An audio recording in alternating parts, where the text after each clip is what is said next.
Hello मेरे प्यारे दोस्तों, क्या हाल चाल है आपके। तो जी आज मेरे साथ क्या हुआ, एक पंजाबी में ना एक कहावत है, नाती तोती रह गई ते मुंह ते मक्खी बह गई। वही हाल हुआ मेरे साथ। रात को ना बड़ा प्रिपेयर किया मैंने, जी ये व्लॉग बनाऊंगी, वो व्लॉग बनाऊंगी, ये होगा वो होगा। लेकिन जी यहाँ तो सुबह उठते ही कहानी ही कुछ और बदल गई।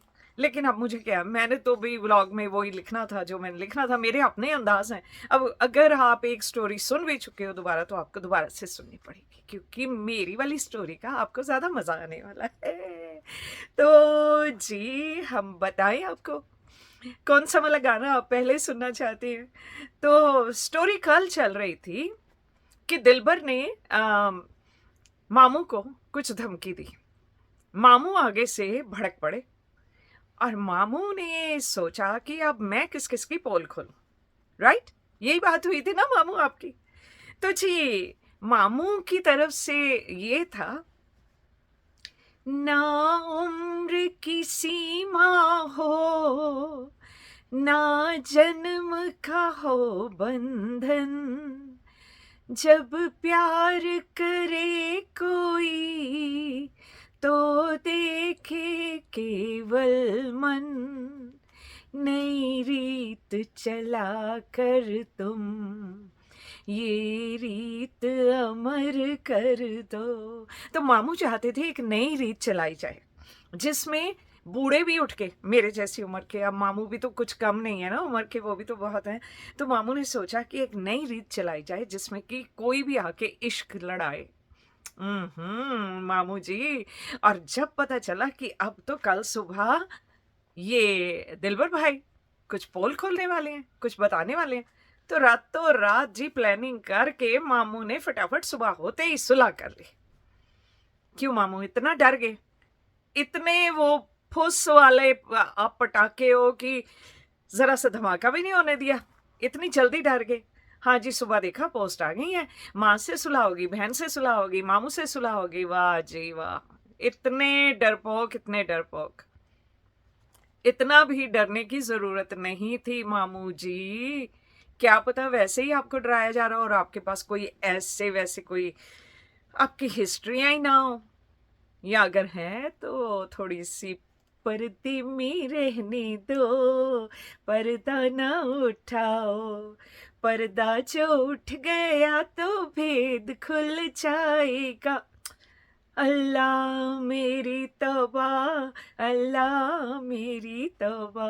तो जी ये मामू ने करते फिरना था, अल्लाह मेरी तो तौबा, ये प्लीज मेरे भांजो मुझे बख्शो, अब मेरी सुलह करवा दो मेरी बहन से। तो मैं पहले ही बोलता हूँ, मेरी भांजी से भी बोलता हूँ, अब रह गए तुम दो भांजे, तो भाई तुम भी थोड़े सुधर जाओ और सितारा का साजिद का पीछा छोड़ो। जब हम लोग आपके यहाँ आएंगे तो वो खुद ब खुद ही नहीं आएंगे, तो उनसे तुम्हारा भी पीछा छूट जाएगा, हमारा भी पीछा छूट जाएगा।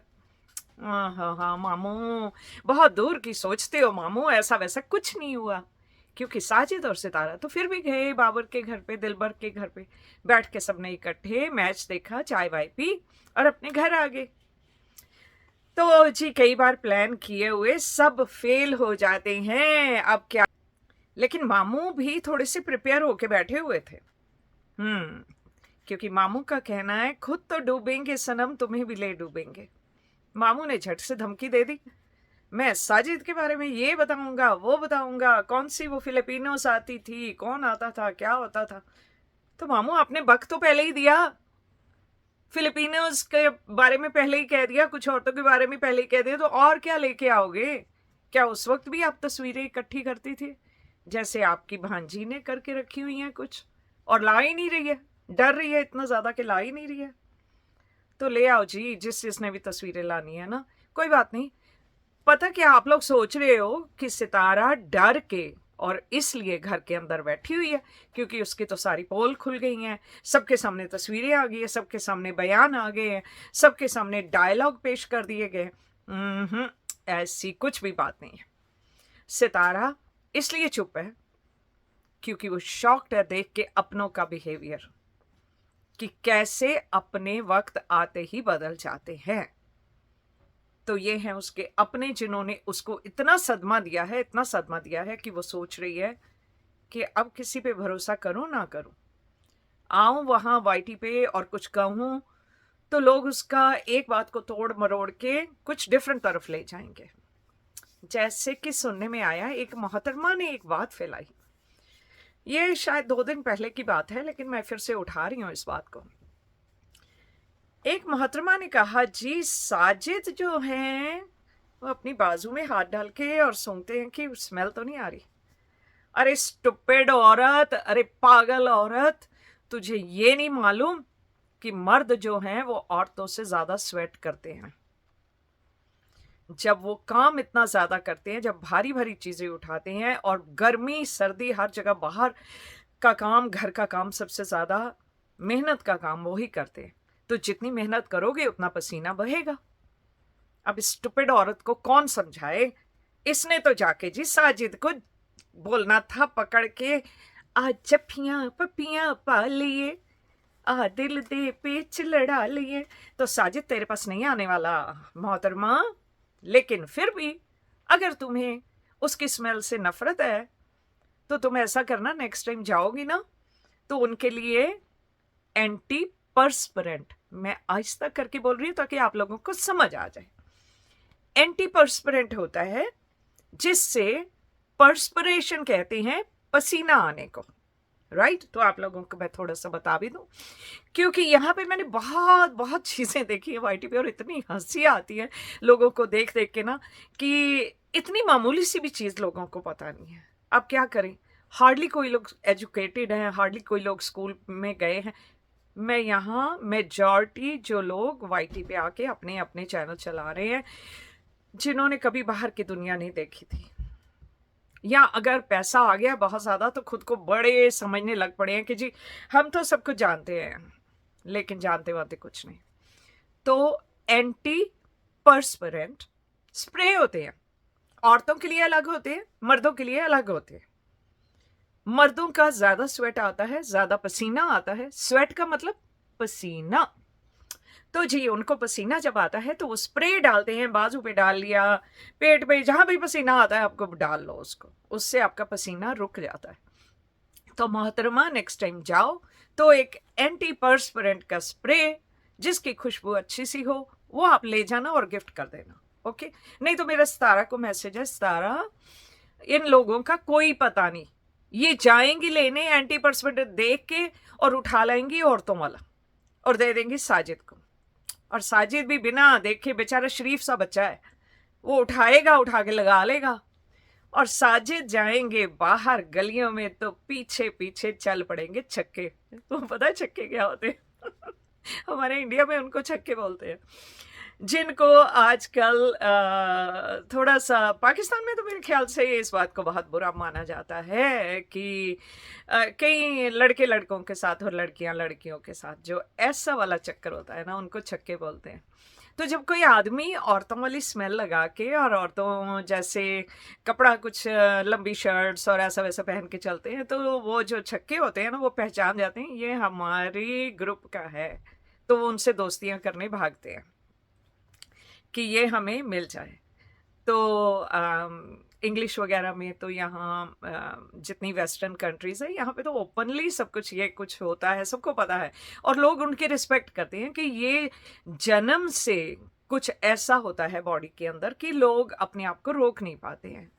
एक लड़का है बाहर से दिखने में, लेकिन अंदर से उसकी जो ख्वाहिशें, उसकी जो फीलिंग्स हैं, उसकी औरतों जैसी होती हैं, तो उनको गे बोलते हैं। तो गे होना कोई बुरी बात नहीं है, ऐसा वेस्टर्न कंट्री में माना जाता है। लेकिन मुझे पता है कि इस्लाम में इस चीज़ को और क्रिश्चियनिटी में इस चीज़ को बहुत बुरा माना जाता है। तो जी आई डोंट केयर, कोई कुछ भी है, उनकी अपनी लाइफ है, जो करना है उनको करें, मुझे क्या है। लेकिन हाँ, अगर एक आदमी एक औरत का परफ्यूम लगा के ऐसे चलता है तो लोग शक करते हैं कि क्या बात है, इसने औरतों वाला परफ्यूम क्यों लगाया हुआ है। क्योंकि देखें स्मेल ना दोनों की अलग होती है। लेकिन यहाँ मैंने बड़े बड़े यूट्यूबर्स को देखा है, यार इतना शो ऑफ करेंगे, मैंने इतने हज़ार का सूट लेके आई हूँ, मैं ये देखो ये परफ्यूम की बॉटल मैं ये लेके आई हूँ, और वहीं बेड पे ढोल सी बैठी हुई लेंगी अपना परफ्यूम, और यहाँ अंडर आर्म्स में परफ्यूम लग रहे हैं, पेट के ऊपर परफ्यूम लग रहे हैं, इतनी भी अक्ल नहीं है कि परफ्यूम कहाँ लगाया जाता है। परफ्यूम अंडर आर्म के लिए नहीं होता है। परफ्यूम्स होते हैं थोड़ा थोड़ा सा ऐसे हाथ के पास, थोड़ा सा नेक के पास, यहाँ पीछे लगाने के लिए। ये नहीं कि पेट के ऊपर, मोटा पेट इतना बड़ा सा और इतनी बड़ी सी अंडर आर्म्स उठा के। अंडर आर्म्स के नीचे कौन लगाता है परफ्यूम? यक! इतनी अनएजुकेटेड और इतने खुद को समझ रहे हम बड़े पैसे वाले, हमारे पास कारें हैं, हमारे पास महंगे महंगे सूट हैं, हम तो बड़े होटलों में पार्टियां करते हैं। ओहो, एंटी पर्सपेरेंट का भी नहीं पता और लगाते हैं जाके परफ्यूम अंडर आर्म्स में। तो थोड़े से उधर भी उनको भी दे देना जरा। ये इन मोहतरमा से कह रही हूँ जिनको साजिद के पसीने से थोड़ा सा उनको तकलीफ हो रही। और अब चलते हैं अगली बात के बारे में। एक और पढ़ने में आया वाईटी पे, यूट्यूब पे। मेरा बेटा बड़ा हंसता है कि आप लोग किस ज़माने के हो, ये वाईटी वाईटी वाईटी करते रहते हो। ये लफ्ज़ कोई आम ऐसे लोग यूज़ नहीं करते जो थोड़े से पाकिस्तान इंडिया से बाहर हैं, ये वाईटी वगैरह नहीं बोलते हैं।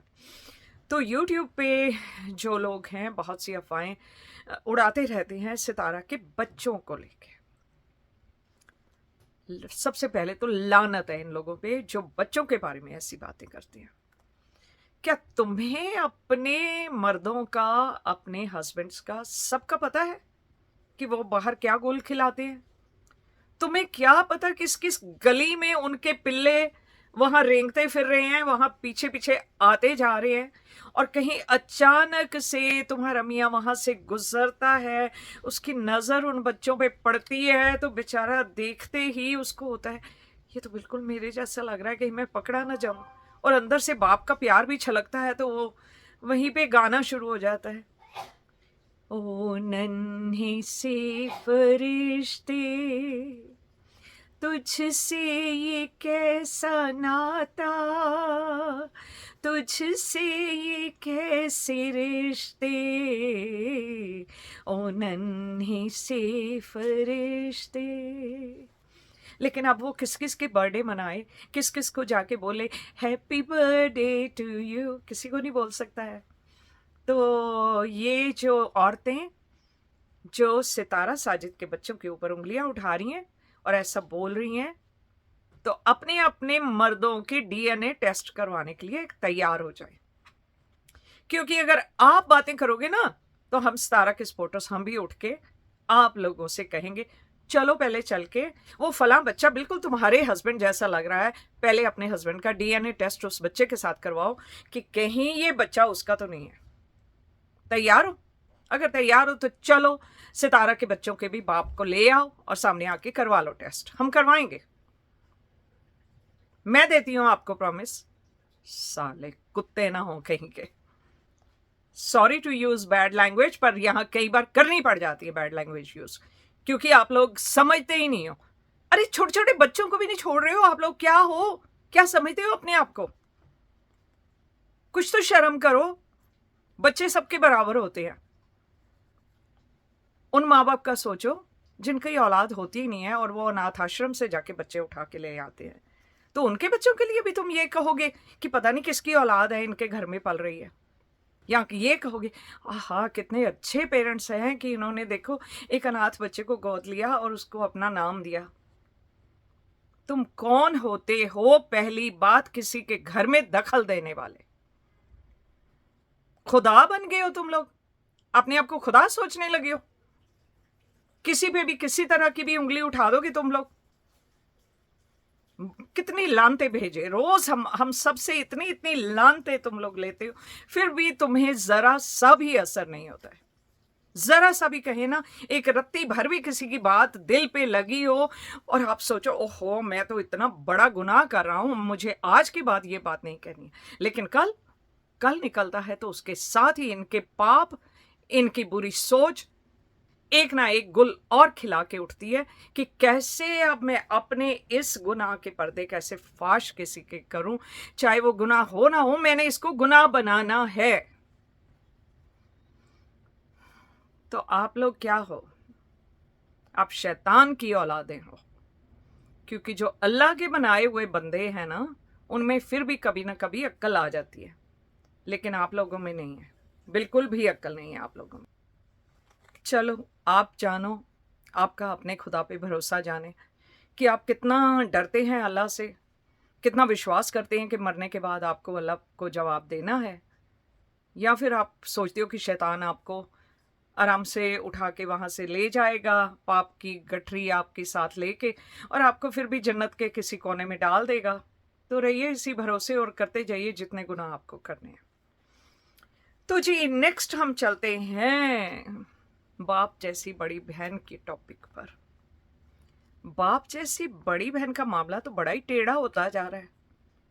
अब ये कब जाके इसने आगे कुछ करना है या नहीं करना है, ये वैसे ही बैठी बैठी कुछ ना कुछ ऐसी पिचकारियां सी छोड़ती जाएगी, अपने अगवाड़े से भी पिछवाड़े से भी सब तरफ से उसकी पिचकारियां छूट रही हैं। कई लोग उठ के आके उसके फेवर में कह देते हैं उसने केस कर लिया, कोर्ट में दे दिया सब कुछ, पेपर्स वगैरह। और उधर उन मोहतरमा का खुद का बयान सुनो तो वो कहती हैं, अभी मैं सोच रही हूं कि मैं अभी डिवोर्स का अप्लाई करूं, अभी तो मैं प्रेग्नेंट हूं, अभी मैं डिवोर्स का अप्लाई नहीं कर सकती। अरे ये कौन सी दुनिया का कानून है? मैंने तो ऐसा कानून कभी नहीं सुना कि आप प्रेग्नेंट हो तो इसलिए आपको जबरदस्ती उस आदमी के साथ रहना पड़ेगा। ऐसा तो कभी भी नहीं होता है। आपने डिवोर्स देना है, आपकी मर्जी है। बच्चा मां का गिना जाता है, मां जन्म दे रही है उसको। बाप तो आप लोगों के हिसाब से कोई भी हो सकता है ना। तो बाप जैसी बहन जी, क्यों, क्या मामला है? प्रेग्नेंट है तो डिवोर्स नहीं दे सकती हैं, और आप कह रही हैं कि सोच रही हूं कि इसको डिवोर्स दूं कि ना दूं। हाँ भैया, उसकी कमाई भी आनी है घर में, तो वो चला जाएगा तो बड़ा मुश्किल हो जाएगा। और समीरा जी ने भी पहले तो कह दिया जी हाँ मैंने सारे प्रूफ देखे हैं, और उन प्रूफों के हिसाब से जब केस कोर्ट में जाएगा तो सितारा को सजा मिल सकती है। उन्होंने भी बात क्लियर नहीं की। उन्होंने कहा मैं सारी बात नहीं बता सकती क्योंकि कोर्ट के रूल्स के अकॉर्डिंग टू मैं पहले से लीक नहीं कर सकती कि क्या हो सकता है। अच्छी बात है, रिस्पेक्ट करती हूँ इस बात की। तो सलमा ने केस कोर्ट में लेके गई, ऐसा समीरा जी का ख्याल था। शायद अभी भी है, मुझे क्या पता, है ना। मैंने तो उनको एक बात के लिए इनवाइट किया था, लेकिन वो 10-10 मिनट की एक लाइव परसों हुई, कल हुई, वहाँ पे जाके बैठी हुई थी। लेकिन जो मैंने सवाल उनको लिख के दिए कि आइए, ये सवाल वहाँ ऑन एयर होंगे, लेकिन उनका अभी तक कोई जवाब नहीं आया। तो मुझे नहीं पता उन्होंने किस बात से जवाब नहीं दिया।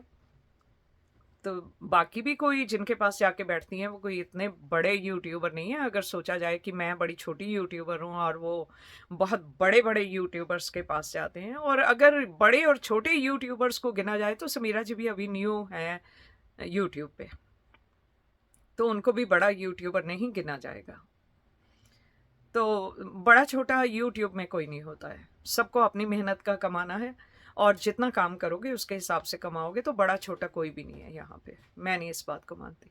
तो एनीवे, बात पे आते हैं कि समीरा जी के अकॉर्डिंग टू उस दिन उन्होंने अपनी लास्ट वाली जो उन्होंने पोस्ट डाली थी उसमें कहा था कि शायद उस दिन जो बाप जैसी बड़ी बहन है वो गई हैं पेपर्स लेके कोर्ट में। तो अगर वो कोर्ट में पेपर लेके गई हैं तो फिर ये बाप जैसी बड़ी बहन ये क्यों कह रही है कि मैं अभी सोच रही हूं? अरे उस बेचारे मर्द का सोचो ना, वो घर का रहा ना घाट का, ना वो घर में आके रह सकता है ना वो कहीं और रह सकता है। उसको पता ही नहीं है कि उसको करना क्या है। जब महारानी जी फोन करेंगी मेरे को किडनी का दर्द हो रहा है, मुझे हॉस्पिटल लेके जाओ, तो उसको जाना पड़ेगा, क्योंकि उसको समीरा जी की धमकी है कि आपको अपनी बीवी का ख्याल रखना है। तो ये तो बात कोई हमें सीधी नहीं, सामने नहीं नजर आ रही कि असल में ये लोग कर क्या रहे हैं। अगर सितारा की फोटो दिखाओगे तो दिखा लो, फोटोज बनने में क्या टाइम लगता है, कहीं पे भी फोटोज बन जाती हैं।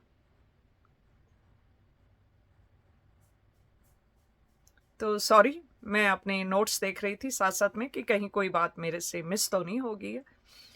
तो सलमा जी, बाप जैसी बड़ी बहन जी, आपने जो करना है, आपके पास वक्त कम है।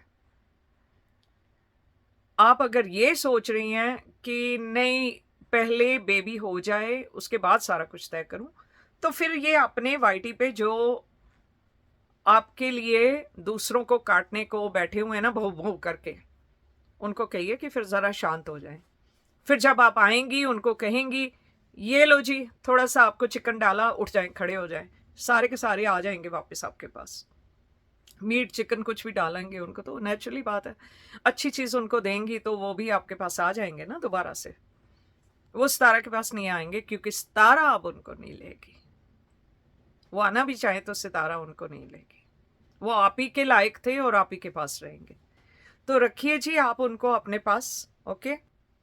लेकिन हाँ, एक बात है, अगर आप अपने मियाँ को ऐसे ही करती रहीं कि कभी उसको घर बुला रही हैं और फिर उसको भेज रही हैं, नहीं नहीं नहीं मैं तो तेरी शक्ल देखना भी नहीं बर्दाश्त करती, तो फिर उस वक्त आदमी तो आपने पहले ही कहा कि वो ऐसा है आशिक मिजाज की, औरों के साथ बाहर जा सकता है, चक्कर चला सकता है।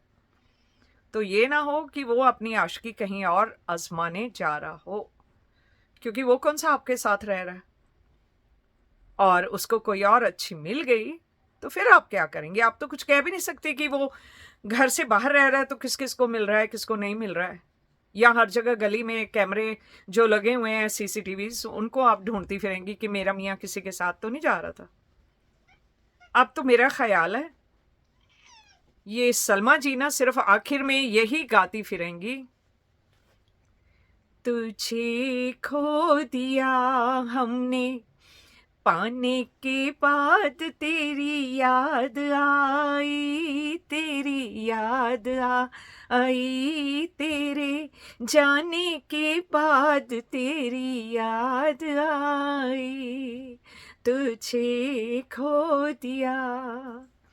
तो जी ये ना हो उनके जाने के बाद उनकी याद आए और आप फिर ये गाना गाती फिरें कि तुझे खो दिया हमने पाने के बाद, क्योंकि वो तो आया था, वापस आया और आपने घर से फिर निकाल दिया। तो थोड़ा सा सोचें इस बारे में, दूसरों को भी क्लियर करें, आपने जो करना है करें और केस को ख़त्म करें। कोर्ट जाना है कोर्ट जाएं, फटाफट फैसला करें और आराम से शांति से बच्चे को जन्म दें। और मेरी दुआ है अल्लाह ताला से, भगवान से, मेरे वाहिगुरु जी से कि आपका बच्चा अच्छा, हेल्दी और आपके लिए खुशियां लाने वाला बच्चा हो, क्योंकि मैं अपने दुश्मनों के लिए भी दुआ करती हूँ और आप अगर सितारा की दुश्मन है तो आपके लिए भी दुआ बनती है। तो मैं दुआ करती हूँ कि आपके साथ सब अच्छा हो, लेकिन आप दूसरों के लिए कब सोचेंगे? अभी भी मौका है, सोच लीजिए। खून का रिश्ता है, इतनी जल्दी टूटते नहीं है रिश्ते, वापस जुड़ते हैं, क्योंकि इंसान हो, अपने खून की जो महक है वो आपको खींच के वापस लेके जाती है अपने खून के पास। तब क्या करेंगी आप? किस मुंह से वापस जाएंगी? ऐसा तो नहीं है कि अब देखें खुदा ना खास्ता फारूक भाई, उन पे कितना बड़ा हमला हुआ। अगर कल को कुछ इससे बड़ी बात हो जाती तो क्या आप फारूक भाई से बात नहीं करती? वहां जाके उनकी फैमिली से नहीं मिलती? सलमा जी, आप बहुत कीमती वक्त ज़ाया कर रही हैं, क्योंकि ज़िंदगी का कोई भरोसा नहीं है। आप बहुत कीमती वक्त जो अल्लाह ताला ने आपको दिया हुआ है अपनी फैमिली के साथ, उसको बर्बाद कर रही हैं। ऐसे ही शिकवे शिकायतों में और वहम पाल के आप बहुत टाइम अपना कीमती बर्बाद कर रही हैं। कुछ सोचिए अपने बारे में, कुछ सोचिए उस बहन के बारे में जिसको आपने बाप जैसा प्यार दिया, उसकी क्या हालत करके रखी है आपने। कम से कम उसकी माँ को ही उसके पास भेज दो, उसी को आने दो, वो माँ बेटी मिलके इकट्ठी बैठ के रो तो लें कम से कम। मैं तो यही कहूंगी कि कम से कम माँ को जरूर उसके पास भेज दो। वो बच्ची, अगर वो ठीक है, आप लोग कहोगे वो बच्ची थोड़ी है, हाँ नहीं है बच्ची, लेकिन एक माँ के लिए बच्चे बच्चे ही होते हैं। तो मैं ये कहूँगी कि अगर सितारा की माँ सुन रही हैं या कभी देखती हैं सभी की वीडियोस, तो मेरी उनसे दरख्वास्त है कि आप इस वक्त अगर सितारा के पास जा सकती हैं तो आप जाइए, क्योंकि ज़िंदगी का कोई भरोसा नहीं होता। सितारा के पास जाइए, बेशक किसी की साइड ना लीजिए, ना सितारा की ना सलमा की, किसी की साइड ना लो, लेकिन उसके साथ रहो, उसके बच्चों के पास रहो, और बाकी खुदा पे छोड़ दो। जो होना होगा, जो किस्मत में लिखा है वो तो होता ही है ना।